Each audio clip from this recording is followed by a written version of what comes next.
නැවත වාරයක් යේසුස් ක්‍රිස්තුස් වහන්සේගේ නාමයෙන් දෙවියන් වහන්සේගේ පණිවිඩය දෙවියන් වහන්සේගේ සෙනඟට ගෙනීමට ලැබීම ගැන මම ඉතාමත්ම ප්‍රීති වෙනවා.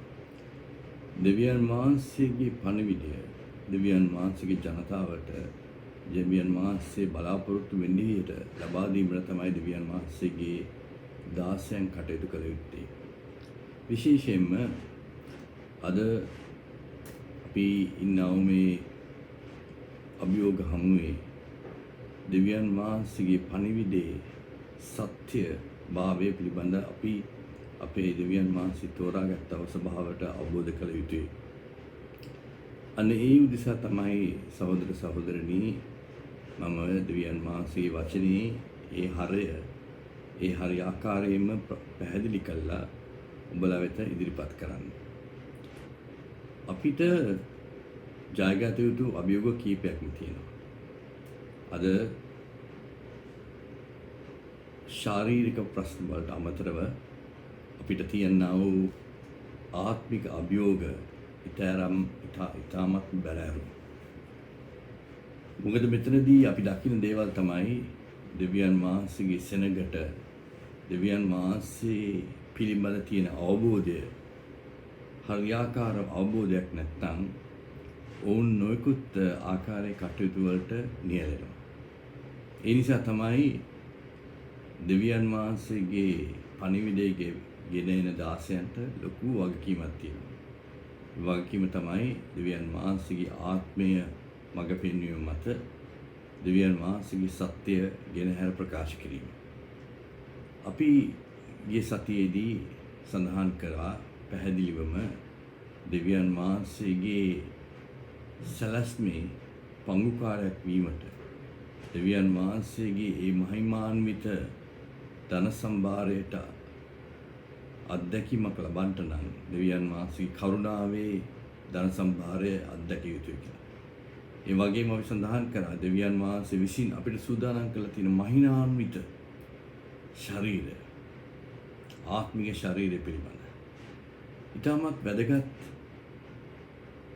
දේවල් තමයි අපි සඳහන් කරන්නේ. විශේෂයෙන්ම මම දකිනවා අද ක්‍රිස්තියානි ආගම කියනා වූ ක්‍රියාවලිය තුළින් ඉතාමත්ම බයිබලයේ ලාමක දේවල් තමයි සඳහන් කරලා ඉතාමත්ම සරල විදිහට ඇදහිල්ල පිළිබඳ කිසිම ප්‍රබල අවබෝධයක් දෙන්නේ නැතුව ඉතාමත් සරල ලෙස යම්කිසි తాවකාලික සහනයක් දීමේ බලාපොරොත්තුවක් තමයි හුඟක් දෙවියන් වහන්සේගේ සේවකයන් කියා ගන්නා පුද්ගලයන් කරන්නේ. නමුත් මට එවැනි දෙයක් කිරීමට අවශ්‍යතාවයකුත් නැහැ, මඟ පෙන්වීමකුත් නැහැ, බලාපොරොත්තුවකුත් නැහැ. දෙවියන් වහන්සේගේ කැඳවීම මත තියෙන්නේ දෙවියන් වහන්සේගේ සේවය හරියාකාරව දෙවියන් වහන්සේගේ සෙනඟට ලබා දීමේ ඒ බලවන්ත කැමැත්ත. මම දෙවියන් වහන්සේට විශේෂයෙන්ම ස්තුතිවන්ත වෙනවා. පසුගිය මාස දෙකමාර තුර අපි සියලු දෙනාටම ලොකු අභියෝගයක් තිබ්බා නිවාස වලට වෙලා සිටින්න. නමුත් මේ කාලය තුල ඊටාත්ම දෙවියන් වහන්සේගේ ආශිර්වාද ප්‍රබල ලෙස මම අත්දැක්කා. සාමාන්‍යයෙන් මම උදෑසන පැයක් පමණ වෙරළට ගිහිල්ලා මුහුද ළඟ ඉන්න නිසා වෙරළට ගිහිල්ලා පැයක් පමණ ඇවිදිමින් යාඥා කරමින් දෙවියන් වහන්සේ තුල ගමන් කරමින් දෙවියන් වහන්සේ තුල සිටනවා. මගේ ව්‍යායාම අතරතුර දෙවියන් වහන්සේගේ නිරන්තර සම්බන්ධ වෙලා යාඥාවෙන් ඒ කටයුතු කරන ඉතාමත්ම වැදගත් අවස්ථාවක් මම හැමදාම උදේ උතුරනවා. නමුත් මේ කොරෝනා නිසා රට වැසීම තුලින් අපි නිවාස වලට සීමා වීම තුලින් ඒකට මට කිසිම බාධාවක් වුණේ නැහැ. මා වින්දට පැයක් කරපු එක මේ පාර මම පැය දෙකක් වුණා. මට හරිම ඉතාමත්ම ප්‍රීතිමත් වියකු අවස්ථාවක් වුණා උදෑසන 5 මාර්ට විතර වෙරළට ගිහිල්ලා මුහුදු වෙරළට ගිහිල්ලා පැය දෙකක් මුහුදු වෙරළ ඇවිදිමින් දෙවියන් වහන්සේගේ ඒ පරිසරය මුක්ති විඳිමින් දෙවියන් වහන්සේ ඒ වචනය මෙනෙහි කරමින් දෙවියන් වහන්සේ සමග ආත්මිකව සම්බන්ධීකරණය වෙලා දෙවියන් වහන්සේ සමග කතා කරමින් ඇවිදිමින් ඒ ගත කළ යුතු කාලය තුලින් මට දෙවියන් වහන්සේ අනේක එළිදරව් රාශියක් වචනය පිළිබඳ මඟ පෙන්වීම නිරන්තරයෙන්ම ලබා දුන්නා. ඒ ආශිර්වාදය මම සලකනවා දෙවියන් වහන්සේ මට දුන්නා වූ මහෝත්තම අවස්ථාව. පසුගිය මාස දෙක තුල මම දෙවියන් වහන්සේ ඉතාමත්ම ළඟ ගමන් කිරීමට අවබෝධ කරගත්තා. ඒ ආශිර්වාද තුලින් මම දැක්ක දෙවියන් වහන්සේගේ වචනේ තියෙන ප්‍රබල රහස් අවබෝධ කරගන්න දෙවියන් වහන්සේගේ ආත්මය මට මඟ පෙන්වීමක් දුන්නා. ඒ නිසා මම දෙවියන් වහන්සේට අනේක වාරයක් ස්තුතිවන්ත වෙනවා. ඒ වගේම මටත් මගේ ගෙදර සිටින කට්ටියටත් පවුලට කිසිම අහේනියක් ඒ වගේම ප්‍රබල අභියෝගයක් අවස්ථා වුණේ නැහැ. අපි එදිනෙදා කටයුතු වලට දෙවියන් වහන්සේ නිරන්තරයෙන්ම අපිත් සමග ඉඳලා අපිට නිරන්තරයෙන්ම අවශ්‍ය කරන ඒ අවශ්‍යතාවයන් ඉතාමත්ම පහසුවෙන් ලබා ගැනීමට සැලැස්සුවා. ඒ නිසා මම දෙවියන් වහන්සේ ස්තුතිවන්ත වෙනවා. දෙවියන් වහන්සේගේ කරුණාව, දෙවියන් වහන්සේගේ දයාව, දෙවියන් වහන්සේගේ ඒ ලංවීම තුලින් මට දෙවියන් වහන්සේගේ ආශිර්වාද අත්දකින්නට ලබා දුන්නා. ඒක මට විතරක් සීමා වෙලා නැහැ. දෙවියන් වහන්සේ තෝරාගත්තා වූ දෙවියන් වහන්සේ තුල සිටිනා වූ හැම දෙවියන් වහන්සේගේ දරුවෙක්ටම දෙවියන් වහන්සේ වැනි ආශිර්වාද කිරීමට සැදී පැහැදී සිටින එක කරනවා. දෙවියන් වහන්සේ වෙනස් පුද්ගලයන් වෙනස් දේවල් කරන්නේ නැහැ. නමුත් අපේ කැපවීම අනුව අපේ දෙවියන් වහන්සේ ලැබියාව අනුව අපි දෙවියන් වහන්සේත් සමග සිටින තත්ත්වයේ අනුව දෙවියන් වහන්සේගේ ආශිර්වාද භුක්ති විඳින්නට අපි නිරන්තර හැකියාව තියෙනවා. සහෝදර සහෝදරිනි, මම හිතන්නේ පසුගිය ඉරිදා දිනවල වගේ ඉස්සල පණිවිඩේ අපි තමත් පැහැදිලි දේවල් ප්‍රකාශ කරනවා. නමුත් මෙතනදී මම කරුණු කීපයක් නිර්මූල කරන්න ඕන. ගොඩක් කට්ටියට යම්කිසි පටසැවිලි සහගත තත්ත්වයක් ඇවිල්ලා තියෙනවා. ඒ තමයි අපේ ජීවිතය පිළිබඳව, අපේ මරණයෙන් පස්සේ ජීවිතය පිළිබඳව, මේ විශ්වය පිළිබඳව මම නැවත වාරයක් අවධාරණය කළ යුතුයි. පැහැදිලිවම අපේ දෙවියන් වහන්සේ මේ මුළු විශ්වයම මැවූ තනන් වහන්සේ. අපේ දෙවියන් වහන්සේ හීබ්‍රු භාෂාවෙන් ඇඩොනායි, එල්හයි ෂඩායි, එලෝහිම්, යාවේ මේ වචන වලින් සඳහන් කරන්නා වූ බල සම්පන්න මහෝත්තම මැවිලිකාර දෙවියන් වහන්සේ. මේ දෙවියන් වහන්සේ මුළු විශ්වයම මවලා තියෙනවා. මේ විශ්වය කියන්නේ ඊ타ත්ම ප්‍රබල, සංකීර්ණ, විශාල වූ ව්‍යුහයක්. ඒ ව්‍යුහය දෙවියන් වහන්සේ විසින් මවලා ඒ ව්‍යුහය දෙවියන් වහන්සේ පාලනය කරනවා. මම මීට ඉස්සෙල්ලත් කිව්වා අපේ මේ පෘථුවියෙන් අපිට මේ විශ්වයේ 100%ක් පමණයි දකින්න පුළුවන්. අර ස්පේස් ස්ටේෂන් එකට ගියත් දකින්න පුළුවන් ඉතාමත් ස්වල්ප ප්‍රමාණයක්. මොකද විශ්වය අති විශාලයි. ඒ නිසා විශ්වය මැවුව පමණක් නෙවෙයි විශ්වය පාලනය කරනවා. මේ විශ්වයට බිලියන අවුරුදු බිලියන 15ක ඉතිහාසයක්, වර්තමානයක් සහ අනාගතයක් තියෙනවා. ඒ නිසා සහෝදර සහෝදරිනි, මේ විශ්වය දෙවියන් වහන්සේ විසින් ඊ타ත්ම සංකීර්ණ ලෙස, ඊ타ත්ම ප්‍රබල ලෙස මැවූ ව්‍යුහයක්. ඒ නිසා මේ විශ්වය මවලා විශ්වය පාලනය කරනවා. මම මුලදී කිව්වා වගේම අපේ මේ දෙවියන් වහන්සේව කූඩුවකට, පෙට්ටියකට, කූඩාරමකට, යම් කිසි බිල්ඩිමක් ඇසට දාලා සීමා කරන්න බෑ. අපි දේවස්ථානයක් වෙන්න පුළුවන්, සභාවක් වෙන්න පුළුවන්, හෝල් එකක් වෙන්න පුළුවන්. ඒවා ඒ ස්ථානවල අපි හම්බ වෙන්නේ අපිට යම්කිසි ෆෙලෝෂිප් එකක්, සම්බන්ධීකරණයක් අවශ්‍ය නිසා. එකමුතුව নমස්කාර කිරීමට, ගායනා කිරීමට. ඒකේ වැරදක් නැකින්නෙත් නෑ. ඒක අවශ්‍යතාවයක්. අපි එකමුතු වෙලා සහභාගීකම් පවත්ලා යාඥා කරලා දෙවියන් වහන්සේගේ වචනය අසලා ඒ වගේම සින්දු කියලා දෙවියන් වහන්සේ নমස්කාර කිරීම අවශ්‍යයි. නමුත් දෙවියන් වහන්සේ බිල්ලිමකට සීමා වෙන්නේ. දෙවියන් වහන්සේ මුළු විශ්වයම පුරවනවා. දෙවියන් වහන්සේගේ ආත්මය අපේ ආත්මවල පුරවනවා. අපි තුල පුරවනවා පමණක් නෙවෙයි මුළු විශ්වයම පුරවනවා. මාගේ ශරීරය දෙවියන් වහන්සේගේ වාසය කරන ස්ථානයක් පමණක් වෙනවා පමණක් නෙමෙයි මුළු විශ්වයේම දෙවියන් වහන්සේ වාසය කරනවා. දෙවියන් වහන්සේගේ ආත්මය මුළු විශ්වය තුලම තියෙනවා. ඒ නිසා තමයි දෙවියන් වහන්සේගේ වචනේ කියන්නේ මේ පෘථිවිය මගේ පාද තබන ස්ථානය, ස්වර්ගය එහෙම නැත්නම් මුළු විශ්වයම මාගේ සිංහාසනය. සහෝදර සහෝදරිනි, මම පැහැදිලි කරන්න ඕන කරුණු කීපයක් විශේෂයෙන්ම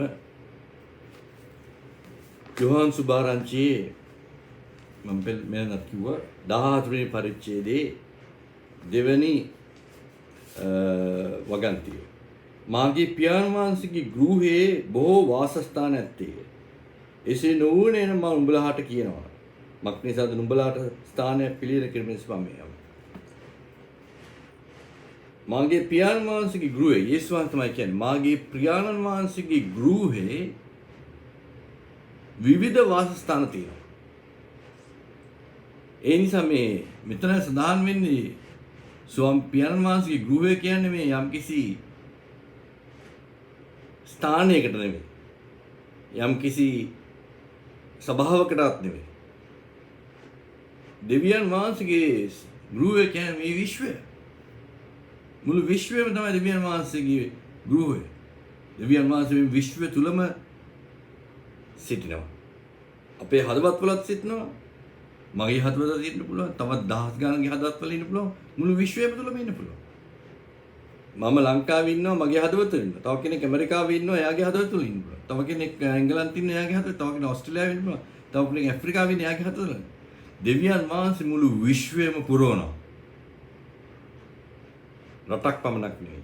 නගරයක් පමණක් නෙමෙයි. ගමක් පමණක් නෙමෙයි. සභාවක් පමණක් නෙමෙයි. මුළු ලෝකය පමණක් නෙමෙයි මුළු විශ්වයම දෙවියන් වහන්සේ පුරවනවා. ඒ නිසා මිත්‍ර යේසුස් වහන්සේ කියන්නේ මාගේ පියාණන් වහන්සේගේ ගෘහේ වාසස්ථාන තියෙනවා. ඒ වාසස්ථාන පිළිබඳ තමයි අපි මේ සාකච්ඡා කරමින් සිටින්නේ. ඒ නිසා සහෝදර සහෝදරිනි මම මීට ඉස්සෙල්ලත් කිව්වා අපගේ කැඳවීමේ හරය සහ දෙවියන් වහන්සේගේ වචනේ හරය තියෙන්නේ නැවත නැගිටීමේ පිළිබඳව. මම ගිය සතියේ කිව්ව කොහොමද ක්‍රිස්තුස් වහන්සේ පූජාව කරලා ලේ පූජාව කරලා මොකද ලේ පූජාවක් නැතුව මුදවා ගැනීමක් නැත. මේ ලෝකේ ඉපදුන සියලු දෙනාම දැනට බිලියන 7ක් පමණ සෙනග ඉන්නවා. තව බිලියන 3කට 4ක අධික සෙනගක් මැරිලා ගිහිල්ලා තියෙනවා. ඒතර බිලියන 10කට අධික සෙනගක ඉන්නවා. ඒතර මේ බිලියන 10ක අධික සෙනගක ඒ සියලු දෙනාම පාපයෙන් ඉපදිලා තියෙනවා. ආදම්ගෙන් පසුව ඉපදුන හැම සියලු දෙනාම පාපේ බීජෙන් තමයි ඉපදිලා තියෙන්නේ. ඒ නිසා පාපේ බීජයෙන් ඉපදිලා නම් ඒ පාපිෂ්ඨත්වය අපි තුල තියෙනවා. ඒ පාපිෂ්ඨත්වය තුල හොඳ සහ නරක තියෙනවා. එක හොඳ කරනවා, තව එකට නරක කරනවා. හොඳම කරන පුද්ගලයා ඊළඟ පැයදී නරක කරන්න පුළුවන්. ඒ தත්ත්වය තමයි හැම සියලු දෙනා තුළම තියෙන්නේ. ඒ නිසා බයිබලයේ සඳහන් කරනවා මේ தත්ත්වේ මේ පාපිෂ්ඨත්වයෙන් මිදීමට නම් ලේ වැගිරීමක් අවශ්‍යමයි කියලා. ලේ වැගිරීමක් නැතුව නිර්මල ලේ වැගිරීමක් නැතුව පාපේ මිදවා ගැනීමක්, මිදීමක් සහ ගැලවීමක් නැහැ. ඒ කටයුත්ත කිරීම තමයි යේසුස් වහන්සේ කුරුසේ මැරුණේ. යේසුස් වහන්සේ කුරුසේ මැරිලා මම ගිය සතියේ කිව්ව දේ. යේසුස් වහන්සේ කුරුසේ මැරිලා යේසුස් වහන්සේ මලවුන්ගෙන් නැගිට්ටා. ඒ කුරුසේ මැරිලා යේසුස් වහන්සේ අන්තිම හුස්ම හෙළලා යේසුස් වහන්සේගේ පළමු ක්‍රියාව වුණේ පාතාලයට යන්න. කොහෙද මේ පාතාලය කියන්නේ? පාතාලය කියලා ස්ථානයක් තියෙනවා. ඒක සැබෑ ස්ථානයක්. ඒකට අපි කියනවා ඩයිමෙන්ෂන් එකක් කියලා. මොකද අපි ඉන්නේ ත්‍රිපරිමාණ. අපේ ලෝකේ ත්‍රිපරිමාණ. 3 dimensional ත්‍රිපරිමාණයි. අපේ ලෝකේ අපි ඉන්න ලෝකේ ත්‍රිපරිමාණ. අපිට මේ අපේ මේ පෘථුවිය මැද්දේ යම් කිසි ස්ථානයක් තියෙනවා. ඒක මෙන්න මේ වගේ ස්ථානයක් ඇතුළත ඝනකම් වූ කවරයක් තියෙනවා. ඒ ඇතුළ හිස්. ඒක වටේට තියෙන්නේ ඊ타මාත්ම රශ්මි, උණු රශ්මිය ඊ타මාත්ම ප්‍රබල ෆැරන්හයිට් 8000ක රශ්මියක් තියෙනවා. හිතා ගන්න පුළුවන් ෆැරන්හයිට් 8000ක රශ්මියක් තියෙන කියලා ලාවා. ඒ ලාව තමයි අපි පොළවෙන් එන්නේ ගිනි කඳු හැටියට. ඇවිල්ලා ඉදපු ගමන් ගිනි කඳු වලින් ඒ ලාව ඇවිල්ලා ඊ타මාත්ම පිච්චිලා විනාශ වෙලා යනවා ඒවෙන් ඒව හවුනොත්. ඒ ලාව වට වෙලා තමයි මේ පෘථුවියේ මධ්‍යස්ථානයේ තියෙන ඒ ග්ලෝබ් එක තියෙන්නේ. ඒකට කියන කෝ කියලා ඉංග්‍රීසියෙන්. ඒ සෙන්ටර් එක. ඒක ඇතුලේ හිස්. වටේ ඔක්කොම ඝනකම කවරේ වටේ ලාව තමයි තියෙන්නේ. ඇතුලේ කොච්චර රස්නයක් තියෙනවද කියලා හිතා ගන්න පුළුවන්. අන්න එතනට තමයි කියන්නේ මේ ෂියෝල් කියන්නේ. නැත්තම් හෙල් කියලා කියනවා. නැත්තම් මේ අපාය කියලා කියනවා. නැත්තම් ලේක් ඔෆ් ෆයර් කියනවා. ඒ ස්ථානයට අපි ඒක පරිමාණයක් ඒක.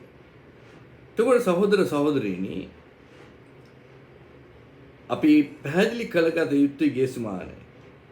මං කිව්ව පැහැදිලිවම යේසුස් වහන්සේගේ එෆෙසි පොතේ ඒක පැහැදිලිව කියවන්න ඕනේ. එෆෙසි පොතේ 4 වෙනි පරිච්ඡේදය කියන්නේ යේසුස් වහන්සේ කුරුසෙන් මැරිලා පළමු ක්‍රියාව කරේ ඒ පාතාලයට ගිහින්.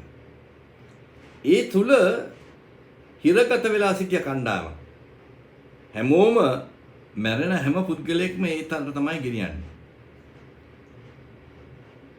හැම පුද්ගලයෙක් මැරුණාම ඒ ශරීරය පොළොවට දිය වෙලා යනවා. පොළොවට පස් වෙලා යනවා. නමුත් අපි තුල ප්‍රාණය සහ ආත්මය තියෙනවා. ඒ ප්‍රාණය සහ ආත්මය පොළොවට දිය වෙලා යන්නේ. ඒ ප්‍රාණය සහ ආත්මය විශේෂයෙන්ම දෙවියන් වහන්සේ තුල සිටියේ නැත්නම් කිලින්ම අර හිරගේට ඇදලා ගන්නවා. ඒ පාතාලේ. ඒ ෂියෝල් එකට. එතකොට යේසුස් වහන්සේ දක්වා මරුණු සිළු දෙනාම ආදාම්ගේ සිට මරුණු සිළු දෙනාම අන්න එතන තමයි සිටින්නේ. ඒගොල්ලන්ගේ ප්‍රාණය සහ ආත්මය එතන තියෙන්නේ. එතකොට යේසුස් ක්‍රිස්තුස් වහන්සේ ඒ ස්ථානයට ගියේ මොකටද? පරණ ගිවිසුමේ සිටින සියලුම සාන්තුවරයන්ව නිදහස් කර ගැනීමට. ඒක තමයි කියන්නේ හැම දෙනාම නිදහස් කරගත්තා. එවිසි පොතේ කියනවා. හිර වෙලා තිබ්බ ඒ හැම දෙනාම නිදහස් කරගෙන අපි දකිනවා මතේ සුභාරංචි 27 වෙනි පරිච්ඡේදයේ කියනවා යේසුස් වහන්සේ මලවුන්ගෙන් නැගිට්ටාම මේ හැම පරණ ගිවිසුමේ සාන්තුවරයෙක්ම මලවුන්ගෙන් නැගිට්ටා. ඒ මලවුන්ගෙන් නැගිටලා ඕන් පැහැදිලිවම ඊශ්‍රායලයේ සෙනගට ප්‍රකාශ වුණා. ඔවුන් අඳුරගත්ත මේ කවුද කියලා සමහර කට්ටිය මුගක් කට්ටිය. ඒකෝ අපි විශ්වාස කරන්න ඕන මොවුන් මලවුන්ගෙන් නැගිටීම ක්‍රිස්තුස් වහන්සේ මලවුන්ගෙන් නැගිටලා තියෙනවා. මොවුන් මලවුන්ගෙන් නැගිටලා තියෙනවා. ඒ නිසා මලවුන්ගෙන් නැගිටීම තමයි අපගේ කැඳවීමේ බලාපොරොත්තුව හරය සහ ජීවනය. මේ දෙවියන් වහන්සේගේ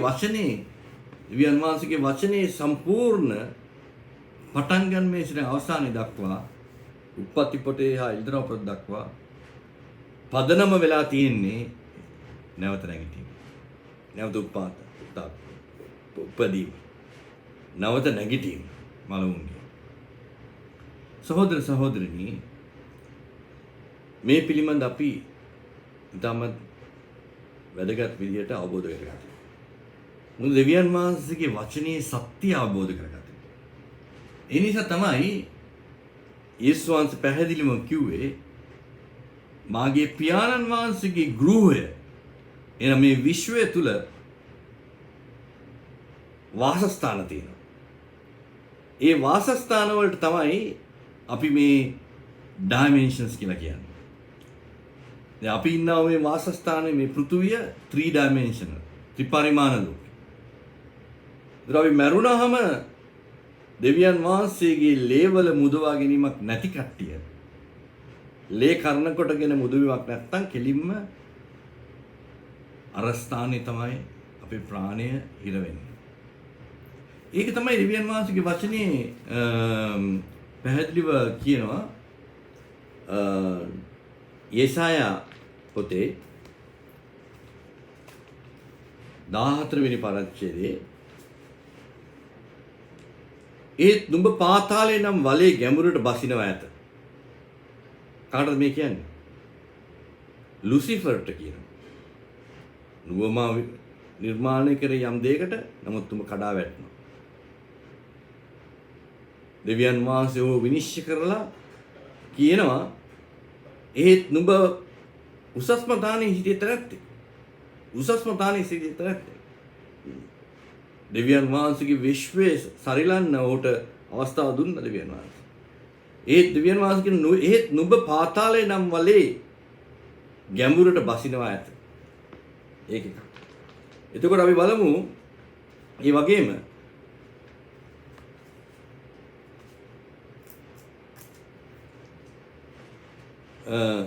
තවත් තැනක් කියලා තියෙනවා. එන දෙවියන් වහන්සේගේ වචනේ ඒ විතර පොතට ඉස්සෙල්ලා තියෙන තව පොඩි පොතක්.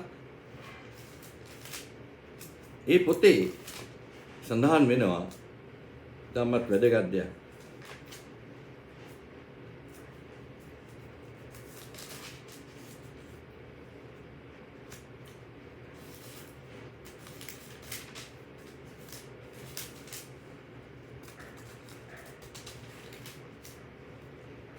ඒ දේ තමයි Judas Youth Book of Jude එක පරිච්ඡේදයක් තියෙන්නේ. ඒකේ සඳහන් වෙනවා තමුන්ගේම අධිපත්කමේ නොපැමිණ සෝකීය ස්ථානයේ අත්හැරියා වූ දේවදූතයන් වහන්සේගේ මහත් දවසේ විනිශ්චය පිණිස අන්ධකාරයට සදාකාලි බැඳුම් මුල බැඳ තිබේ. කාටද මේ කරේ?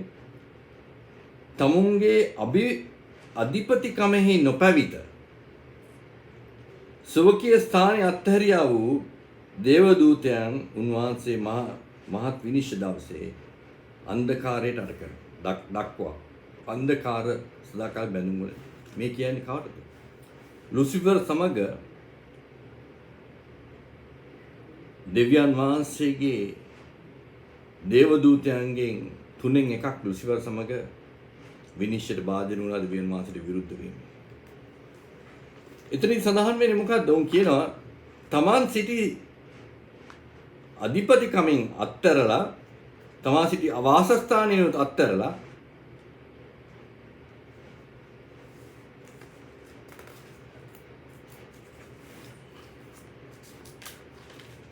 අධිපතිකමෙන් නොපැවිත ස්වකීය වාසස්ථානයේ අත්හැරියා වූ උන්ට වාසස්ථානයක් තියෙනවා. ඒ වාසස්ථානයේ අත්හැරියා වූ දේවදූතයන් උන්වහන්සේ මහත් දවසේ විනිශ්චය පිණිස බැඳලා ඉන්නේ. අන්ධකාරයට යට කළා තියෙනවා. ඒගොල්ලන්ට වාසස්ථානයක්, දේවදූතයන්ට වාසස්ථානයක් තියෙනවා. ඒ වාසස්ථානය තමයි මේ හතරෙන් පරිමාණය. අපිට පේන්නේ මේ කාමරේ මේ පිටස්තර මේ අපිට පේන්නේ නැති වුණාට අපිට ඇහෙන්නේ නැති වුණාට මේ ස්ථානයේ දේවදූතයන් අතිවිශාල සංඛ්‍යාවක් ඉන්න පුළුවන්. ඒ වගේම යක්ෂාත්මත් ඉන්න පුළුවන්. යක්ෂාත්මත් සැරිසරනවා. උන්ගේ ආත්මවල. නමුත් මුළු දේවදූතයන් මේ හතරවෙනි පරිමාණයේ ක්‍රියාත්මක වෙනවා. ඔවුන්ට හැකියාවක් තියෙන 5 6 එවැනි පරිමාණ වලට නික්මලා කටයුතු කරන්න. මොකද ඔවුන් දෙවියන් වහන්සේගේ සේවකයන්. බයිබලයේ කියනවා දෙවියන් වහන්සේගේ දූතයන් කියන්නේ මේ පියාපත් දෙකක් තියාගෙන බලාකුළවල එහෙම ගිහිලා සින්දු කිය ඉන්න කට්ටිය නෙවෙයි. දෙවියන් වහන්සේගේ දූතයන්, දේව දූතයන් දෙවියන් වහන්සේගේ දූතයන්ට වගකීම් රාශියක් තියෙනවා. ඒ නිසා තමයි උට කියන්නේ ආත්මික සේවකයන් කියලා. මිනිස්ටරිං ස්පිරිට්ස් ආත්මික සේවකයන්. උන්ට සේවයක් තියෙනවා. උන් කරන සේවය නිසා තමයි මේ ලෝකෙ මේ විදිහට තියෙන්නේ. අපි විශ්වය ගත්තොත් එම් කොච්චර සංකීර්ණ වුණත් විශ්වය, කොච්චර ප්‍රබල වුණත් විශ්වය ඉතාමත් අලංකාර ලෙස පාලනය වෙනවා. මම මීට ඉස්සෙල්ලා කිව්වා වගේ කිසිම අවුල්ගත සාක්ෂියක් නෑ. ග්‍රහලෝකාගාර, ග්‍රහලෝක මණ්ඩල, අති විශාල දේවල් හැම දෙයක්ම කාලයට අනුව, වේලාවට අනුව හැම දෙයක්ම ක්‍රියා කරනවා. කිසි අවුල් බාධිතයක් නෑ. ඒවට ක්‍රියා කරන්න දෙවියන් වහන්සේට සහයෝගය දක්වන දෙවියන් වහන්සේගේ දේවදූතයන්. දෙවියන් වහන්සේගේ සමග නිරන්තරයෙන්ම ක්‍රියාත්මක වෙලා, දෙවියන් වහන්සේගේ නිරන්තරයෙන් සමග ඉඳලා, දෙවියන් වහන්සේගේ දූතයන් තමයි දෙවියන් වහන්සේගේ උන්ට වගකීම් තියෙනවා. ඒ වගකීම් පමණක් නෙමෙයි, වගකීම් ඉටු කිරීමටත් උන් බැඳී සිටිනවා. accountability එකක් තියෙනවා. වගකීමුත් තියෙනවා. ඒ වගකීම් ඉටු කිරීමට උන් බැඳී සිටිනවා. ඒ වගකීම් ඉටු කිරීම බැඳී සිටි නැති නිසා තමයි ලුසිෆර්ට අර්ථත් වෙන්නේ. ඒ වගේම ආදම්ට තේතත් වෙනවා. ආදම්ට වගකීම් දුන්න දෙවියන් වහන්සේ. ඉතින් සහෝදර සහෝදරියනි, අපි බලන්න ඕන විශේෂයෙන්ම මේ ත්‍රිපරිමාණ ලෝකේ මම පැහැදිලිව අවබෝධ කරලා දුන්නා ඔයගොල්ලන්ට. මොකද්ද මේ පස්වෙනි පරිමාණය? සියෝල් නැත්තම් ඒක සැබෑ ස්ථානයක්. ඒක තියෙන ස්ථානයක්. ඔබලට ඇස් වලින් දකින්න බෑ. නමුත් විද්‍යාත්මක වේ ස්ථානයේ තියෙනවා. ඒ ස්ථානයට තමයි හැම පුද්ගලයෙක්ම මරණයෙන් පස්සේ ඇදලා දාන්නේ. නෝ මෙතන තව දෙයක් මම සඳහන් කරන්න ඕන. මරණයෙන් පස්සේ කරුණු දෙකක් සිදු වෙන්න පුළුවන්. පළමු දේ තමයි ඕන කෙනෙක් මැරුණොත් එහෙම ඔබ ක්‍රිස්තියානි වෙන්න පුළුවන්, බෞද්ධ වෙන්න පුළුවන්, ඉස්ලාම් වෙන්න පුළුවන්, හින්දු වෙන්න පුළුවන්, ක්‍රිස්තියානි. මම මේ සියලු දෙනාම ක්‍රිස්තියානු ආගමට සම්බන්ධ වෙන්න පුළුවන්. මම දෙවියන් වහන්සේගේ සෙනඟට ආගමක් නැහැ. ආගම කියන්නේ මනුෂ්‍ය විසින් තනුවා වූ සංවිධාත්මක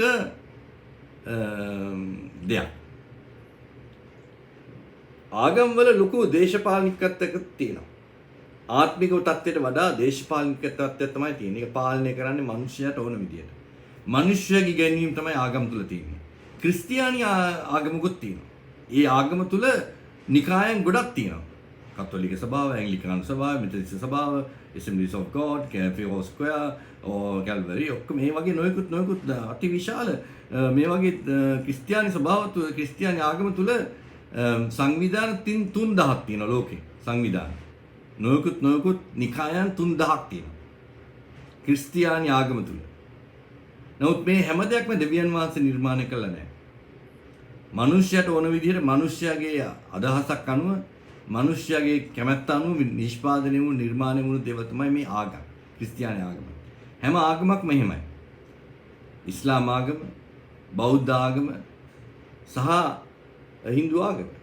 ඒවා පටන් ගත්ත කට්ටිය නිර්මාණය කරපුවා නෙවෙයි. ඔවුන්ගේ අනුගාමිකයන් තමයි ඒවා නිර්මාණය කරලා තියෙන්නේ ඊට උන්ට පස්සේ. ඒ නිසා සහෝදර සහෝදරිනි, ක්‍රිස්තියානි කියන්නේ ආගමක් තියෙනවා. මම ඒකට සම්බන්ධ නැහැ. මම මේ පිළිබඳ හොඳ අවබෝධයක් තියෙනවා. මට එවැනි කැඳවීමක් නැහැ. ඒ නිසා සහෝදර සහෝදරිනි, මම කියන්න ඕන විශේෂයෙන්ම ඔබ කුමන ආගමට අයත් වුණත්, බෞද්ධ වෙන්න පුළුවන්, ක්‍රිස්තියානි වෙන්න පුළුවන්, හින්දු වෙන්න පුළුවන්, ඉස්ලාම් වෙන්න පුළුවන්. බයිබලයේ සඳහන් කරනවා පැහැදිලිවම ලේ වැගිරීමක් නැතුව අපිට මුදීමක් මිදා ගැනීම මිදීමක් නැහැ පාපිෂ්ඨත්වය. මේ පාපිෂ්ඨත්වයේ මුදවා ගැනීමට නම් ලේ වැගිරීමක් අවශ්‍යයි. නිර්මල ලේ. අන්න ඒ ලේ වැගිරීම තමයි යේසුස් වහන්සේ කරේ. ලීස් වහන්සේ විගිරීම් කරලා යේසුස් වහන්සේ නිර්මල ලේ පළමු වතාවට පාතාලේ හිර වෙලා සිටින පරණ ගිවිසුමේ සාන්තුවරයන්ට දක්වලා ඔවුන් නිදහස් කරා ඒ වහල් භාවය.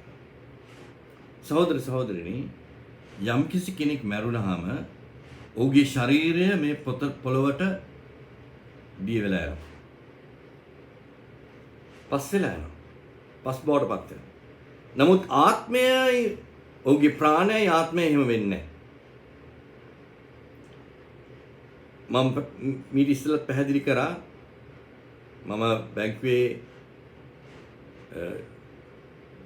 සේවය කරන කාලේ මගේ යටතේ හිටපු මැනේජර් කෙනෙක් ඔහු බෞද්ධ තාමත් බැංකුවේ සිටිනවා. ඔහුට heart attack එකක් නැත්නම් හදවත මේක හදවත heart attack එකක් හඳුනා. ඔහු නවලෝකෙක හිටියා. ඔහුගේ දෙමව්පියන් මැරිලා සිටියේ. ඒ නිසා ඔහුගේ අර දෙවෙනි ඇටැක් එක එනකොට කවුරුත් ඉන්නේ නැහැ සයින් කරන්න. දෙවෙනි ඇටැක් එනකොට ඔහු මට කිව්වා දෙවෙනි ඇටැක් එකත් ආවට පස්සේ ඔහුගේ ශරීරයෙන් නිදහස් වෙලා යනවා උඩ තේරුණා. ඊට පස්සේ ඔහු හිටියේ කොහෙද? සීලිමේ. සීලිමේ ඉඳන් ඔහුට පේනවා ඔහුගේ ශරීරය. ඇස් තියෙන ශරීරය. නමුත් ඔහු සීලිමේ ඉඳන් දකින්න ඔහුගේ ශරීරය. දකින්න විතරක් නෙමෙයි ඔහුට සීලිමේ ඉඳන් ඇහෙනවා නර්සස්ලා ડોක්ටර්ස්ලා ඇවිල්ලා මේ කෙලින්ම ඔක්සිජන් මැෂින් අරගෙන ඔහුට මේවා කරනවා. ක්ෂණිකයෙන්ම ධක් ගන්න ඔහු නැවත වාරයක් ජීවිතය ආවා. ඒ කාලේ තුල ඔහුගේ හදවතෙන් 3න් 2ක් මැරුණා. ඔහු තාමත් ජීවත් වෙනවා. 3න් 2ක් මැරුණා බෞද්ධයි. දැන් වුණත් ඔහු කියලා හම්බෙලා ඒ අත්දැකීම මේවා කරනවා. එතකොට සහෝදරේ සහෝදරේ ඒ කවුද? ඒ සීලමේ හිටියේ මොකද්ද? ප්‍රාණයයි සහ ආත්මයයි. ඒ ආත්මය මරණයට අත් වෙලා ඒ ආත්මය සහ ප්‍රාණය යම් කිසි ස්ථානයකට ගමන් කළ යුතුයි. ඒ ස්ථානයකට නික්ම යුතුයි. යම් කිසි පුද්ගලයෙක්ට යේසුස් වහන්සේගේ ලේ කරන කොටගෙන මුදවා ගැනීමක් නැත්නම් ඒ අවසාන විනිශ්චය දක්වා අන්න පස්වෙනි පරිමාණයේ තියෙනව ශීල කියනව හිරගේ දක්වා ඔහුගේ ප්‍රාණය හිර වෙනවා. ඔහුගේ ආත්මය සහ ප්‍රාණය හිර වෙනවා. ක්‍රිස්තුස් වහන්සේ තුල සිටින කෙනෙක්ට නම් ඒ දේ සිදු වෙන්නේ නැහැ. මොකද ඔහුව නිදහස් කරලා තියෙනවා. ඔහුව ගැලවීමක් ලැබලා තියෙනවා. යේසුස් වහන්සේගේ නිර්මල ලේ කරන කොටගෙන ඔහුගේ පාපිෂ්ඨත්වයෙන් ඔහුව මුදවගෙන මිලයක් ගෙවලා තියෙනවා ඔහුට. පාපිෂ්ඨේ මිලේ ගෙවුවාම ඌට ආයිති කාටද? ඔහු ආයිති දෙවියන් වහන්සේට. පාපිෂ්ඨත්වයේ මිලේ ගෙවුවට පස්සේ ඔහුගේ ප්‍රාණය සහ ඔහුගේ ආත්මය ආයිති දෙවියන් වහන්සේට. ඒතර දෙවියන් වහන්සේට ආයිති මේ ප්‍රාණයට වාසස්ථානයක් තියෙනවා. ඒක තමයි මම ගිහිල්ලා කිව්වේ. දෙවියන් වහන්සේ සූදානම් කරගත්තා වූ ආත්මික ශරීරයක් තියෙනවා. ඒ ආත්මික ශරීරයේ මහිමය වෙනස්. ගිය සතියේ මම කිව්වා කොහොමද එක එක ශරීරවල එක එක මහිමය. ඉරේ තියෙනව මහිමය වෙනස් සඳේ තියෙන මහිමයට වඩා. සඳේ මහිමයට වඩා තාරකාවල මහිම වෙනස්. තාරකාවෙන් තාරකාවට මහිමය වෙනස්. ඒ නිසා සහෝදර සහෝදරිනි ආත්මික ශරීරයට යම්කිසි මහිමාන්විත භාවයක් තියෙනවා. ඒ ගැන තමයි මම ගිය සතියේ සඳහන් කළේ. ඒ නිසා තමයි පවුල්තුමා කියන්නේ මම කැමති මේ ශරීරයෙන් නික්ම ගියාම මගේ එකම බලාපොරොත්තු දෙවියන් වහන්සේගේ අභිමුඛයේ සිටීමට. ඒ නිසා මේ අදහසක් තියෙනවා සාමයේ සැතපීම කියන එක. RIP rest in peace. මේ RIP නැත්නම් සාමයේ සැතපීම දිව්‍යන් වහන්සේගේ වචනේ තියෙන අදහසක් නෙමෙයි. වචනේට ඒක ගැලපෙන්නේත් නැහැ. දිව්‍යන් වහන්සේ කියලා තියෙන දේවල් වලට අනුව ඒක ගැලපෙන්නේත් නැහැ. ඒක අලුතෙන් නිර්මාණය කරපු අදහසක් 18 වෙනි සියවසේදී කතෝලික සභාව විසින්. කතෝලික සභාව විසින් නිර්මාණය කරපු සංකල්පයක් තමයි මේ RIP rest in peace එහෙම නැත්නම් සාමයේ සැතපීම. ඒගොල්ලන්ට අනුව ඒ කියන්නේ අපෝස්තල පාවුලු, යොහාන්, පේතස්, යාකෝබ් ඒගොල්ලෝ ඔක්කොම දැන් අවුරුදු 2000ක් සැතපීලා ඉන්න කොහේ හරි. එහෙම තානයක් නෑ. සැතපීලා ඉන්න ස්ථාන නෑ. කවුරුත් සැතපීලා ඉන්න ස්ථානයක් නෑ.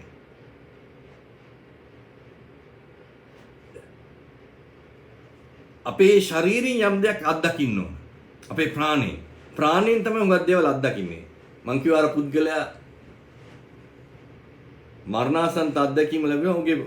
ඔහු අත්දැක්කේ හැම දෙයක්ම උඩින්ද. ප්‍රාණයෙන් තමයි අත්දැක්කේ. ශරීරයට වඩා ප්‍රාණයෙන් අත්දැක්කේ. ශරීරයේ තියෙන සෙන්සර්ස් අපි අත්දකින්නේ ප්‍රාණයෙන්.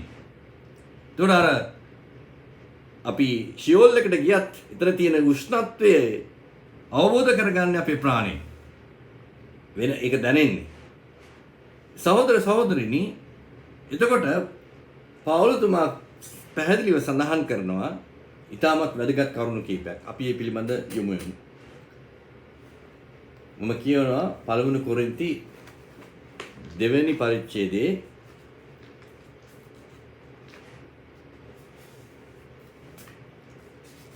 7 සින්න 10 දක්වා.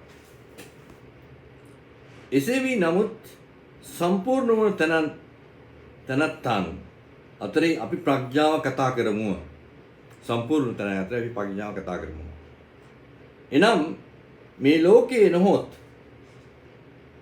මේ ලෝකේ නැති වී යන මුලාදෑනින්ගේ ප්‍රඥාවක් නොව අපගේ ගෞරවය පිණිස ලෝකවලට ප්‍රථම දෙවියන් වහන්සේ විසින් නියම කරන ලද්දා වූ සංගවා තැබූ දෙවියන් වහන්සේ ප්‍රඥාව අභිරහසක් ලෙස කතා කරමු.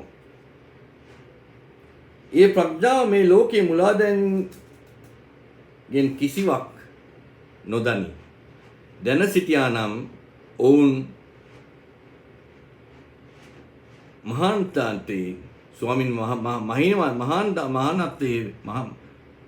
මහානන්තත්වේ ස්වාමින් වහන්සේ කුරුසේ ඇනගසින්නේ නැත.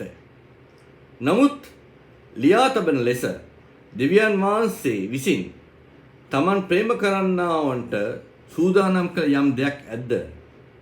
ඒ දේ ඇසට නොපෙනෙන්නේ, කනට නොඇසෙන්නේ, මනුෂ්‍යයාගේ සිතට නොපැමිණේ. නමුත් දෙවියන් වහන්සේ සුවකී ආත්මයන් වහන්සේ කරන කොටගෙන අපට ඒ දේ එළිදරව් කරනසේක. මක්නිසාද ආත්මයන් වහන්සේ සියලු දේ එසේ දෙවියන් වහන්සේගේ ගැඹුරු දේවල් එළිදරව් කරනසේක. පැහැදිලි කරනට එකක්. මෙතන කියනවා එසේ වී නමුත් සම්පූර්ණ තැනැත්තන් අතරෙහි අපි ප්‍රඥාව කතා කරමු. එනම් මේ ලෝකේ නොහොත් මේ ලෝකේ නැති වී යන මුලාදානින්ගේ ප්‍රඥාවක් නෙවෙයි. මේ ලෝකේ ඉන්න මිනිසුන්ගේ ප්‍රඥාව නෙවෙයි. අපි මෙතන සඳහන් කරන්නේ අපගේ ගෞරවය පිණිස, අපගේ මහිමය පිණිස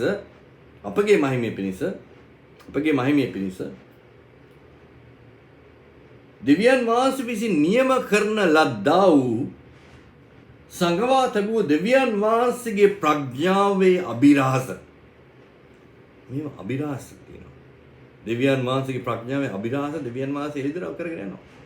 මේ එළිදරව් තමයි අපිට ලැබෙන්නේ. නැත්තම් මොකද හැම දෙවියන් වහන්සේගේ මේ වචන ඔක්කොම අසත්‍යයෙන් සංගවලා තියෙනවා.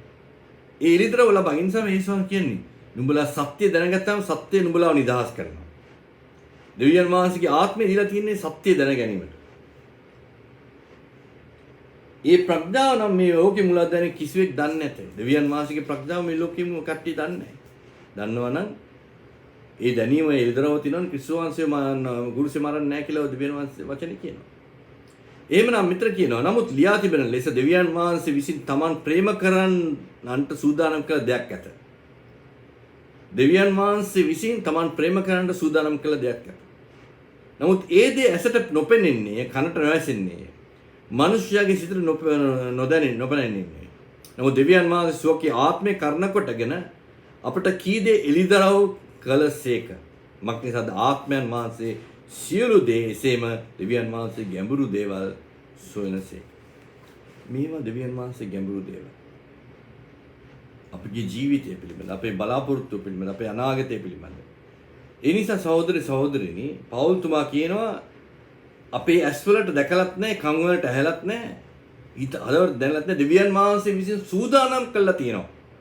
නමුත් මේ සූදානම් කරපු දේවල් අවබෝධ කරගැනීමෙන් අප දෙවියන් වහන්සේ අපට ප්‍රඥාව දීලා තියෙනවා. අපි බලමු තවදුරටත්. ෆිලිපි පොතේ පළවෙනි පරිච්ඡේදයේ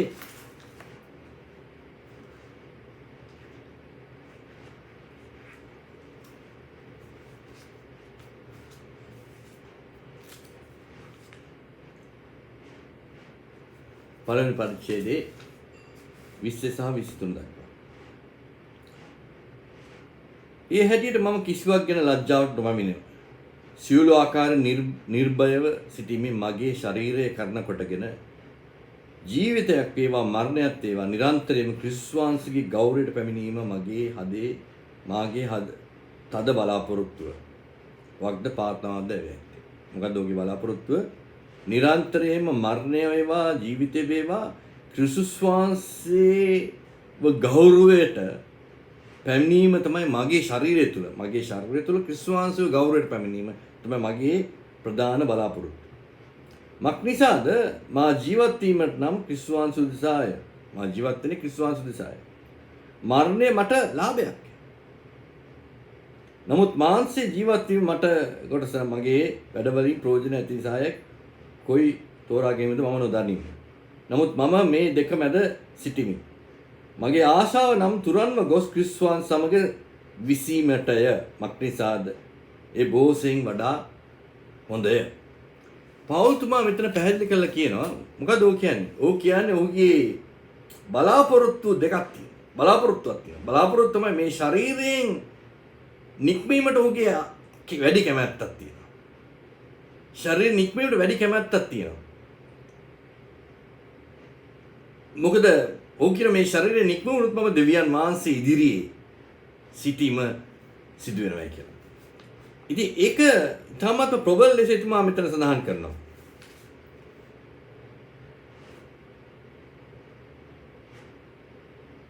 සියලු ආකාර නිර්මිතකමෙන් මගේ ශරීරය කරන කොටගෙන ජීවිතයත් වේවා මරණයත් වේවා නිතරම වාගේ ක්‍රිස්තුස් වහන්සේගේ ගෞරවයට පැමිණීම තමයි මගේ ශරීරය තුල ක්‍රිස්තුස් වහන්සේව ගෞරවයට නැත්නම් මහිමයට පත් කිරීම තමයි මගේ දැඩි අදිෂ්ඨානයත් සහ බලාපොරොත්තුව සහ ප්‍රාර්ථනාව නිරන්තරයෙන්ම මරණය වේවා ජීවත් වීම වේවා නිරන්තරයෙන්ම දෙවියන් යේසුස් වහන්සේව මගේ ශරීරය තුල ගෞරවයට පත් කිරීම මහිමයට පත් කිරීම මක්නිසාද මගේ ජීවත් වීම නම් ක්‍රිස්තුස් වහන්සේ මම ජීවත් වෙන්නේ ක්‍රිස්තුස් වහන්සේ ඒ නිසා මම නිරන්තරයෙන්ම යේසුස් වහන්සේ මගේ ශරීරයේ මහිමයට පත් කරන්න ඕන ගෞරවයට පත් කරන්න ඕන.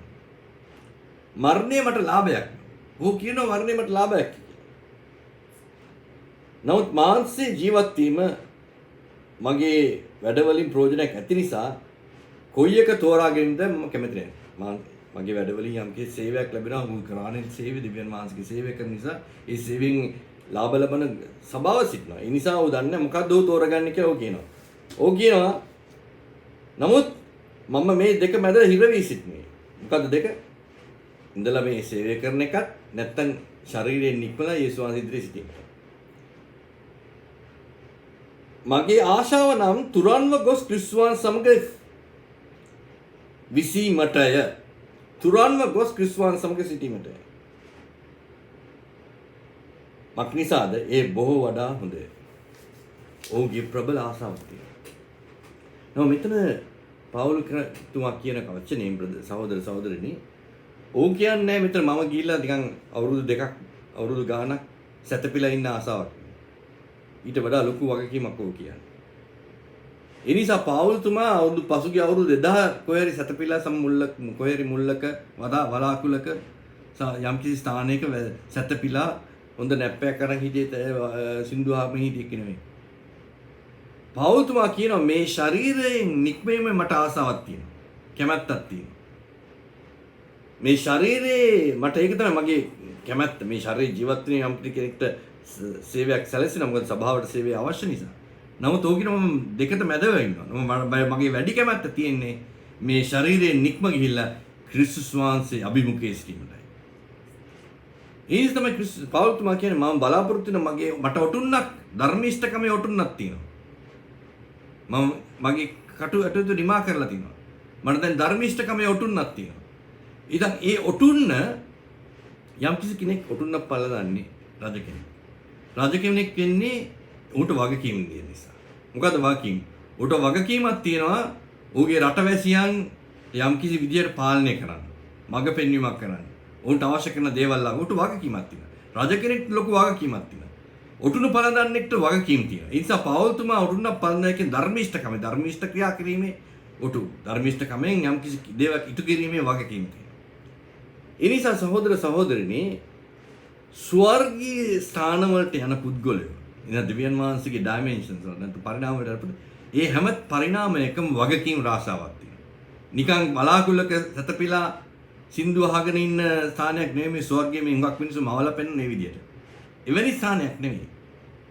පටන් ගැනීම ඉඳන් අවසානයේ දක්වා දෙවියන් වහන්සේ සමග ක්‍රියා කරනවා කියන්නේ වගකීමෙන් ක්‍රියා කරනවා. වගකීම වගේ මේ වගකීම ඉටු කිරීමට අපි තුල කැපවීමකුත් තියෙන්න ඕන.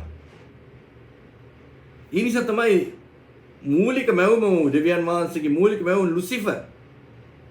ආදම් ඉස්සෙල්ලා දෙවියන් වහන්සේ ලුසිෆර් මැවුවේ. ඌට වගකීම් රාශියක් දුන්නා. මේ ලෝකයේම විශ්වය පාලනය කරන්න. නමුත් ඌ ඒ වගකීම් වලින් ඉටු කරේ නැහැ හරියට. ඒ නිසා ඌට විනිශ්චය දුන්නා. ආදම්ට දෙවියන් වහන්සේ වගකීම් රාශියක් දුන්නා. මේ ලෝකය පාලනය කරන්න. මේ සත්වයන් මේ පරිසරය මේ හැම දෙයක්ම පාලනය කරන වගකීම් දුන්නා. ඒ වගකීම් ඉටු කරේ නැහැ. ඒ නිසා නිරන්තරයෙන්ම දෙවියන් වහන්සේගේ විශ්වය තුලත් මේ ලෝකයේ තුලත් දෙවියන් වහන්සේගේ පරිණාමවල තුනත් හැම විටම වගකීමෙන් කටයුතු කරන. ඉර වුණත් වගකීමෙන් කටයුතු කරන. සඳ වුණත් වගකීම් වට කටයුතු කරන. හැම ග්‍රහලෝකාගාරයක්ම වගකීම. ඒ නිසා තමයි ඒගොල්ලෝ හරි වෙලාවට හරි විදිහට ගමනක් තියෙනවා. උන්ට ගමන් මාර්ගයක් තියෙනවා. ඔවුන් හැම දෙයක්ම හැම වෙලාවට හරි වෙලාවට කරන්නේ උන්ට වගකීමෙන් කටයුතු කරන්නේ. ඉර වගකීමෙන් කටයුතු කරන, සඳ වගකීමෙන් කටයුතු කරන, හැම පෘථිවියක් හැම ග්‍රහලෝකයක්ම වගකීමෙන් කටයුතු කරන. ඒ වගකීම දෙවියන් වහන්සේට වගකීම ඉටු කරනවා. මනුෂ්‍යයා තමයි වගකීම ඉටු කරන්න පැහැර අරින්නේ. ඒ නිසා සහෝදර සහෝදරිනි දෙවියන් වහන්සේගේ විශ්වය තුල තියන්නා වූ දෙවියන් වහන්සේගේ පරිණාමවල හැම වාසස්ථානයකම ක්‍රියා කරන නියල සිට සෑම කෙනෙක්ම වගකීම් තියෙනවා. දේවදූතයන්ට වගකීම් තියෙනවා වගේ. එහෙමනම් සහෝදර සහෝදරිනි පෞල්තුමා කියන්නේ ඇයි මම කැමැති මේ ශරීරයෙන් නික්ම වෙලා දෙවියන් වහන්සේ අභිමුඛේ. ඌට විශේෂ අවස්ථාවක් ලැබුණා. ඒක තමයි අපි දකින්නේ දෙවෙනි කොරින්ති 12 වෙනි පරිච්ඡේදයේ 1 ඉඳන් 4 දක්වා.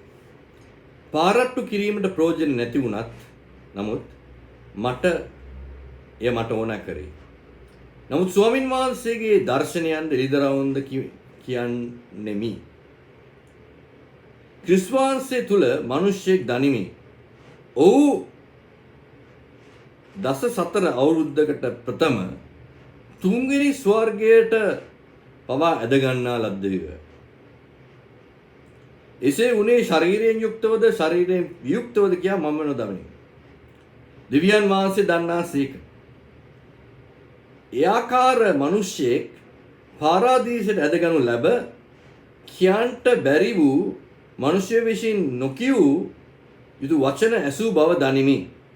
මෙසේ වුණේ ශරීරයෙන්ද යුක්තවද ශරීරයෙන් වියුක්තවද නොදනිමි. දෙවියන් වහන්සේ දන්නාසේක. මෙන්න බලන්න ප්‍රබල අත්දැකීමක් ලබා ගන්නවා දෙවියන් වහන්සේ දෙනවා පෞල්තුමාට. මේක සැබෑ අත්දැකීමක්. මොකක්ද අත්දැකීම? උට හරියට මතකයි මුණ දිදියත් උණ දිනයත්. ඕක කියනවා මීට අවුරුදු 14කට හරියට බලමු. ඕක කියනවා මීට 14 අවුරුද්දකට ප්‍රථමයෙන් මේ අත්දැකීම දෙවියන් වහන්සේ විසින් ඔහුට දීලා තියෙනවා. මොකක්ද ඒ අත්දැකීම? ඔහු කියනවා මගේ ශරීරයෙන්ම මම ඒ අත්දැකද නැත්නම් ශරීරයෙන් වියුක්තව අත්දැකද කියලා ඔහුට කියන්න බෑ. දෙවියන් වහන්සේ දන්නේ. සමහර විට ශරීරයෙන් වෙන්නත් පුළුවන්. ඒකයි තමයි ඔහු කියන්නේ. ශරීරයෙන් මේක මම මේ මොකක්ද අත්දැකීම? ඔහු කියනවා මම තුන්වෙනි ස්වර්ගයට නික්මෙන්ට මට අවස්ථාව ලැබුණා. තුන්වෙනි ස්වර්ගය ඔහු කියන ඊට පස්සේ පාරාදීසයක් කියලා. තුන්වෙනි ස්වර්ගයට ගිහිල්ලා ඒ තුන්වෙනි ස්වර්ගයේදී ඌට ඇසුණු දේවල් හඬවල් පණිවිඩ ඕක කියන මට ලියන්නත් බෑ. ඒවා ඉතාමත්ම බරපතලයි. බැරෑරුම්. ඒවා මිනිස්සෙක් සඳහන් කරන්න බැරි දේවල් මට අසන්න දෙවියන් වහන්සේලා. ඒ නිසා ඔහු දෙවියන් වහන්සේගේ ඒ පරිණාමවල එක අභිමුඛයක් අත්දැක්කා. එතනදී ඔහු සඳහන් කරනවා මේ ස්ථානය තුන්වෙනි ස්වර්ගය කියලා. එහෙමනම් තුන්වෙනි ස්වර්ගය කියන්නේ දෙවෙනි ස්වර්ගයක් තියෙනවා පළවෙනි ස්වර්ගයක් තියෙනවා. ඔහු තුන්වෙනි ස්වර්ගයට ගියා නම් ඊට පස්සේ තියෙන දෙවෙනි ස්වර්ගය. ඊට පස්සේ තියෙන පළවෙනි එක. තුන්වෙනි ස්වර්ගයේදී ඔහු අත්දැක්ක දේවල්. එතකොට ඔහු අත්දැක්ක යම්සි දේවල්. ඔහුට හරියටම මතකයි ඒ අවුරුද්ද.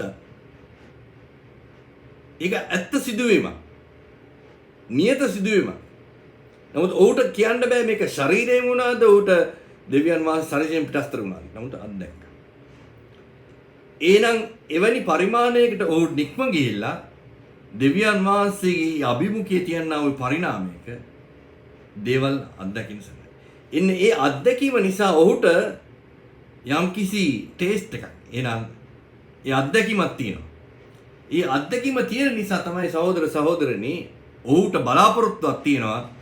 මේ ඉන්නා වූ මේ ලෝකයේ තියනා වූ දේවල් වලට වඩා ඒ ලෝකයේ ඒ පරිණාම වල තියෙන දේවල් විශිෂ්ටයි කියලා. සහෝදර සහෝදරිනි මම එකක් කියන්න ඕන. අපිට නොදකින දේවල් වල විශිෂ්ටත්වය ප්‍රබලයි.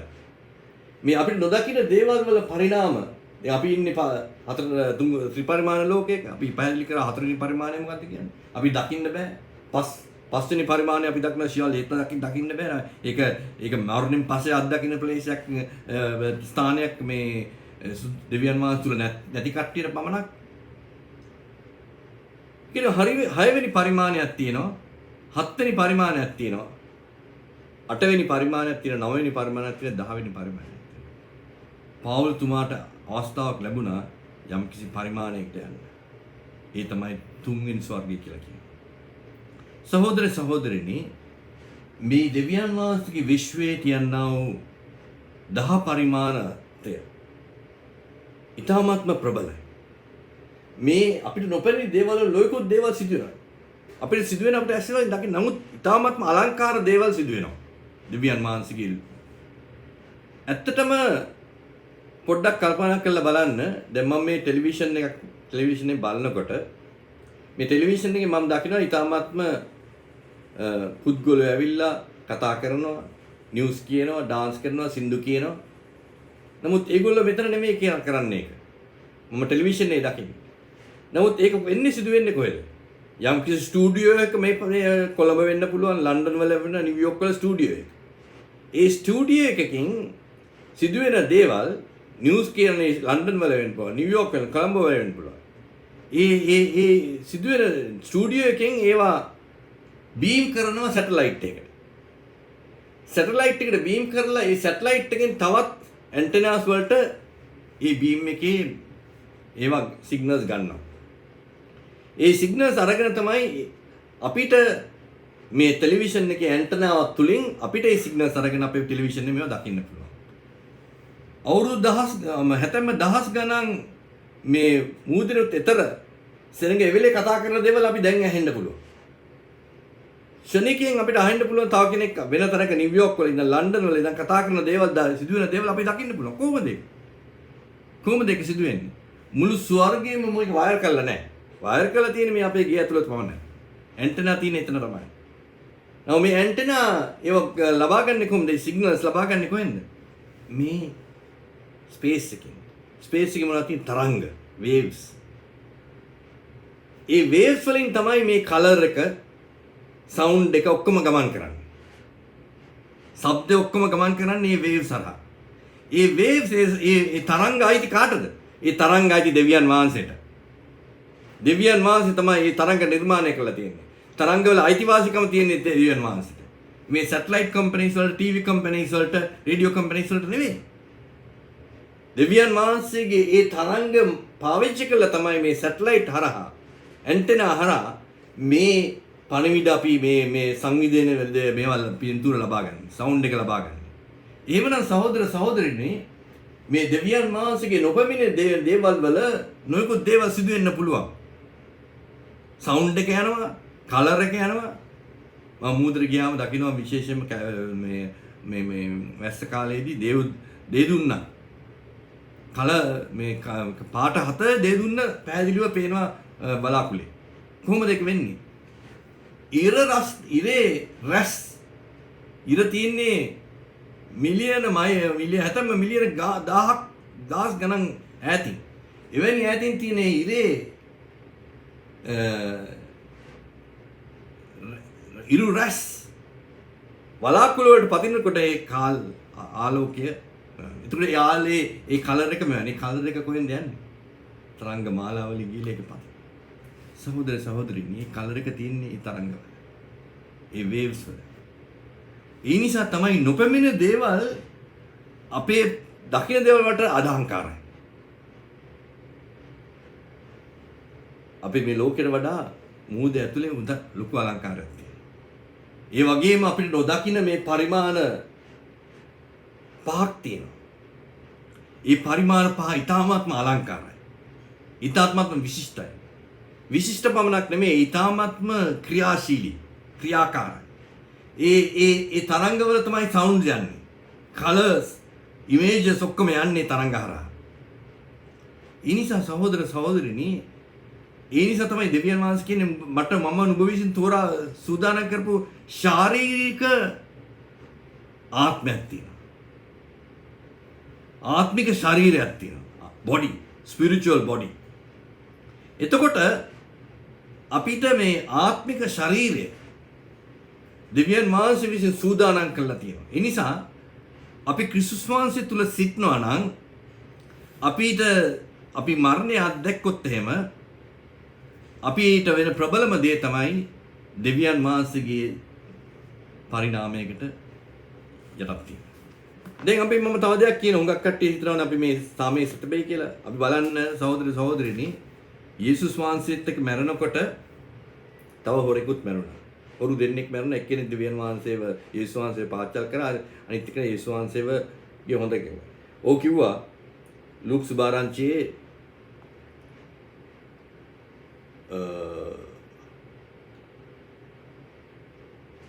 23 වෙනි පරිච්ඡේදයේ 42 සහ 43. ඔව් යේසුස් වහන්සේ තවද ඔය නිසා ඔබගේ රාජ්‍ය යුක්ත ඔබ එන කල මාව සීකල මැනවයි කීවේ. යේසුස් වහන්සේ සබවකුමට ඔබ කියමි. අද නුඹ මා සමග පාරාදීසයේ සිටින්නේ. අද මේ සොරාට කිව්වා. අද මා නුඹ සමග නුඹ මා සමග පාරාදීස. ඔහු බල්රුන් නැගිරින්නේ. ඔහු මරුන්ගින් නැගිරීමක් අත්දැකේ නැහැ. ඔහු මැරිලා ඔහුගේ ශරීරය පොළොවට නික්මයන් ඇති. නමුත් ඔහුගේ ආත්මයට වාසස්ථානයක් දුන්නේ දෙවියන්. ඒ පරිණාමය. යේසුස් වහන්සේ සහ යේසුස් වහන්සේ සමග මළුන්ගින් නැගිට පරණ ගිවිසුමේ සාන්තුවරයන්ට යම්කිසි වාසස්ථානයක් තියෙනවා. ඒ වගේම ක්‍රිස්තුස් වහන්සේ තුල පසුගිය අවුරුදු 2000 තුල සභා 7 තුල පසුගිය අවුරුදු 2000 තුල ක්‍රිස්තුස් වහන්සේ තුල මැරුණු සියලු දෙනාටම ශාරීරික ආත්මික ශරීරයක් තියෙනවා. උන්ට වාසස්ථානයක් තියෙනවා. ඒ වාසස්ථානයේ උන් ක්‍රියාත්මක වෙනවා. ඒ වාසස්ථානයේ ක්‍රියාත්මක උන්ට වගකීම් තියෙනවා. උන් මේ වගකීම් ඉටු කරමින් ඒ වාසස්ථානයේ ක්‍රියාත්මක වෙනවා. ඒ වගේම තමයි පවුලතුමා. ඒ වාසස්ථාන, ඒ පරිණාමය. ඒ නිසා සහෝදර සහෝදරිනි අපි ක්‍රිස්තුස් වහන්සේ ඉදිරියේදී කරුණු දෙයක් වෙන්න පුළුවන්. අපේ ශරීරයේ සමහරට ක්‍රිස්තුස් වහන්සේගේ පැමිණීම ප්‍රමා වෙනවා නම් අපි මැරිලා පොළොවට පතිත වෙන්න පුළුවන් අපේ ශරීරය. මේ අපේ ප්‍රාණය සහ ආත්මය දෙවියන් වහන්සේටයි. දෙවියන් වහන්සේ මිලදී අරන් තියෙනවා. නමුත් යේසුස් වහන්සේගේ පැමිණීම සිදු වුණොත් එහෙම අපි ජීවත්ව සිටියොත් එහෙම මේ ශරීරය පරිවර්තනයක් වෙනවා. ස්වර්ගීය ශරීරයක් ගන්නවා. ඒ නිසා මලවුන්ගේ නැගිටීම සිදු වෙන්නේ ඒ අවස්ථාවේදී. ක්‍රිස්තුස් වහන්සේගේ පැමිණීම දෙආකාරව සිදු වෙනවා. පළමුව දෙවියන් වහන්සේ යේසුස් වහන්සේගේ මනමාලිය උදෙසා පෞද්ගලික රහස්ගත පැමිණීම. දෙවනුව තමයි මුළු ලෝකේ පාලනය කරන්නට පැමිණෙන්නේ. එවැනි පැමිණීමේදී සහෝදර සහෝදරිනි නැවත වාරයක් මළවුන්ගේ නැගිටීම සහ අපේ මේ ශරීරයේ වෙනස් වීමක් සිදු වෙනවා. අපි ජීවත්ව සිටියොත්. ඒ වෙලෙදී අපි ගන්නා වූ අපේ ශරීරයේ මහිමාන්විතභාවය වෙනස්. නමුත් අපි මැරුණහම අපි මරණයෙන් පොළොවට පස් වෙලා ගියට පස්සේ අපේ ප්‍රාණය ආත්මයට යම්කිසි පරිණාමයක වාසස්ථානයක් තියෙනවා. අපිට තියෙනවා ස්වර්ගීය ශරීරයක් දෙවියන් වහන්සේ සූදානම් කරලා. ඒ ස්ථානයට අපි නික්මෙනවා. ඒ ස්ථානයට නික්මීමට අවශ්‍ය අවස්ථාව. ඒ තමයි යේසුස් පෞල්තුමා කියන්නේ මම මේ ශරීරයෙන් නික්ම වුණොත් මා ඒ ස්ථානයේ සිටිනවා. යේසුස් වහන්සේගේ අභිමුඛය. ඒක තමයි දා ස්ටීවන් තුමා ඌට ගල් ගහලා මරනකොට ඌගේ ඇස් විවෘත වුණාම ඌ දැක්කා. ස්වර්ගේ විවෘත වෙනවා. යේසුස් වහන්සේගේ දෙවියන් වහන්සේගේ දකුණු පත. දෙවියන් වහන්සේට අතක් නැහැ. දකුණු පතද මම පරක් කියලා. පරිණාමම. ඒ නිසා සහෝදර සහෝදරිය අපි බලාපොරොත්තුවක් තියෙනවා. මොකද්ද බලාපොරොත්තුව? අපිට බයක් නැහැ. බයේ ආත්මයක් නෙමෙයි අපිට දීලා තියෙන්නේ. අපිට මරණ බයක් නැහැ. කොරෝනා නිසා මරණයක් වෙලා අපිට බයක් නැහැ. අසනීපයක් වෙලා තියෙන බයක් නැහැ.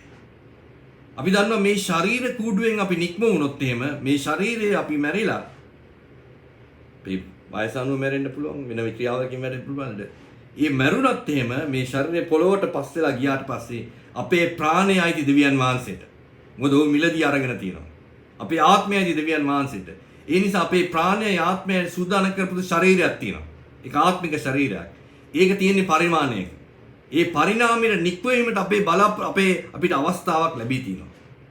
අන්න ඒ අවස්ථාව තමයි පෞල්තුමා අත්දැක්කේ හරියට යන්න ඉස්සෙල්ලා ඌ අත්දැක්ක එක. අවුරුදු 14කට ඉස්සෙල්ලා. ඕක මම දැක්ක. ඒ නිසා තමයි මට තියෙන ආසාව. ඒ නිසා තමයි සහෝදර සහෝදරිනි පරණ ගිවිසුමේ හැම අපොස්තුලවරයෙක්ම හැම විශ්වාසවන්තයෙක්ම තාමත්ම නිර්භයව මරණයට මුහුණ දුන්නා. අපි වගේ නෙමෙයි මරණයට මුහුණ දුන්නා නිර්භයව.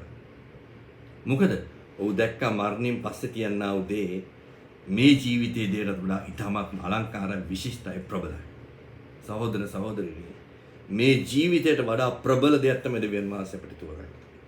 ඒ නිසා තමයි පෞල්තුමාට උඹ ඇස් වලින් දැකලා නැහැ, කන් වලින් අහලා නැහැ, හදවත දැන නැහැ. දෙවියන් වහන්සේ විසින් තෝරා සූදානම් කළා තියෙන දේ දෙවියන් වහන්සේට ප්‍රේම කරන්නා වුන්ට. නමුත් අපිට මේ දේ අපිට දෙවියන් වහන්සේ අවබෝධ කරලා දෙන්නේ දෙවියන් වහන්සේගේ ආත්මය තුලින්. ඒ රහස් අපිට එළිදරව් කරලා තියෙනවා. සහෝදර සහෝදරී මේ අපි ඉන්නේ දෙවියන් වහන්සේගේ රහස් එළිදරව් කරලා ඉන්න කාලේ. ඒ නිසා අපිට සාමදානයේ සැතපීමක් නැහැ. සාමදානයේ සැතපීමක් තව මුල්ලකට වෙලා සැතපීලා ඉන්න මේකක් නෙවෙයි. rest in peace එකක්. අපි දෙවියන් වහන්සේ විසින් අපිව මුලදී අරගෙන තියනවා නම් අපේ මුදවා ගැනීමක් කළා තියනවා නම් අපේ බලාපොරොත්තුව තමයි දෙවියන් වහන්සේගේ අභිමුඛයේ තියනා වූ ඒ පරිමාණයට නික්මීමට. ඒ දක්වා ඒ කටයුතු සිදු වෙනකන් මගේ ශරීරය මම යේසුස් වහන්සේ මහිමයට සහ ගෞරවයට පරිවර්තනය කරන්න ඕනේ. මා ජීවත් කරන ඉන්න තාක්කල් මගේ අභිප්‍රායයේ බලාපොරොත්තුව කැපවීම විය යුත්තේ යේසුස් වහන්සේව මගේ ශරීරය තුළ මහිමයට පත් කිරීමට ගෞරවයට පත් කිරීමට යේසුස් වහන්සේගේ ස්වරූපය ප්‍රකාශ කිරීමට. ඒ යේසුස් වහන්සේගේ ස්වරූපය ප්‍රකාශ කරන්න මම දෙවියන් වහන්සේ යේසුස් වහන්සේව ගෞරවයට පත් කරනවා. මහිමයට පත් කරනවා. එහෙමනම් මම නිරන්තරයෙන්ම සූදානම් වෙලා සිටනවා නොබිව මරණයට මුහුණ දෙන්න. ජීවත් වෙනවා ඉන්න කාලය තුල යේසුස් වහන්සේගේ ප්‍රකාශ වීම කළා මරණයට මුහුණ දීලා මොකද මා දෙවියන් වහන්සේ විසින් මා වෙත මා උදෙසා සූදානම් කළ තියෙන දේවල් ප්‍රබලයි විශිෂ්ටයි ඊටමත්ම අලංකාරයි. ඒ දේ මා ලබා ගත යුතුයි. ඒ දේ මා අත්දැකිය යුතුයි. ඒ දේ මා විඳගත යුතුයි. පෞල්තුමාට දෙවියන් වහන්සේ අවස්ථාව දුන්නා. ඊට පස්සේ තමයි ඌට ඊටමත්ම ප්‍රබල ආසාවක් කැමැත්තක් යෝගේ මේ ශරීරයෙන් මම නික්මෙන්න ඕන. මගේ ආසාව තියෙන එක. මට එතනදී තියෙන වගකීම, එතනදී තියෙන දෙවියන් වහන්සේ සූදානම් කරලා තියෙනවා. සහෝදර සහෝදරිනි, දෙවියන් වහන්සේ විසින් ප්‍රබල දේවල් අපිට සූදානම් කරලා තියෙනවා. ඒ නිසා තමයි අපි මේ ඉන්න තාක්කල් දෙවියන් වහන්සේගේ වචනය ක්‍රියාත්මක කරලා අපේ දුර අපි දෙවියන් වහන්සේගේ දේවස්ථාන. දෙවියන් වහන්සේට පූජාවක් වෙනුන මගේ ශරීරය. ඒ තුලින් තමයි දෙවියන් වහන්සේ යේසුස් වහන්සේගේ මහිමයට, ගෞරවයට, යේසුස් වහන්සේගේ පරිණතභාවය මාතුලින් දකින්න පුළුවන්. එහෙම වුණාම මට බලාපොරොත්තුවක් තියෙනවා. ඒ බලාපොරොත්තුව තමයි දෙවියන් වහන්සේ විසින් සූදානම් කරලා තියෙන ආත්මික ශරීරය, ගෞරවාන්ත ශරීරය අත්දකලා, මේ මහිමේ පංගුකාරයෙක් වෙලා දෙවියන් වහන්සේ විසින් තෝරා සූදානම් කරලා තියෙන මේ පරිණාමය, දේව පරිණාමය, දෙවියන් වහන්සේගේ අභිමුඛයේ ක්‍රියාත්මක වෙලා දෙවියන් වහන්සේගේ ප්‍රබල තෝරාගත්තා වූ තැනැත්තෙක්, දාසයෙක් සහ සේවකයෙක් සහ දෙවියන් වහන්සේගේ දරුවෙක් බවට පත් වෙලා දෙවියන් වහන්සේ තුල ජයග්‍රාහීව තාමත්ම දෙවියන් වහන්සේගේ අදිෂ්ඨානයෙන් ක්‍රියාත්මක වීම. අපගේ ආදරණීය පියාණන් වහන්සේ, වහන්සේගේ කරුණාවට අපි ස්තුතිවන්ත වෙනවා ස්වාමීනි. වහන්සේගේ අපේ නිර්මල වූ කැඳවීමකට වහන්සේ සූදානම් කරලා තියෙනවා ස්වාමීනි. වහන්සේගේ ලේ කරන කොටගෙන අපේ පව් වලට සමාව දීලා අපිට වහන්සේ ගැලවීම ලබා දීලා වහන්සේ අපිව මුදවගෙන තියෙනවා. ඒ මිලේ ඔබ ගෙවලා තියෙනවා ස්වාමීනි. ඒ නිසා අපි වෙන කාටවත් අපිව අද්ද ගන්න බෑ. අපිට ෂෝල් වෙතර ඇදිලා යන්නේ. අපි වෙනුවෙන් ඔබ වහන්සේ සූදානම් කරලා තියෙන ස්ථානයක් තියෙනවා. වාසස්ථාන. ඒ වාසස්ථානයේ නික්මීමට අපිට හැකියාව, අවස්ථාව නිරන්තරයෙන්ම සූදානම් කරලා තියෙනවා. ඒ නිසා එවැනි බලාපොරොත්තුවක් තියෙන නිසා අපි අපේ ජීවිතය තුළ ක්‍රිස්තුස් වහන්සේව නිරන්තරයෙන් මහිමයට සහ ගෞරවයට පත් කිරීමට අපි සැදී පැහැදී ක්‍රියාත්මක වෙනවා. ස්වාමින් වහන්සේ ඔබ වහන්සේගේ කරුණාව ඒ නිසා අපි තුළට ලබා දෙන්න. යේසුස් වහන්සේගේ නාමයෙන්. ආමේන්. බොහොම ස්තුතියි.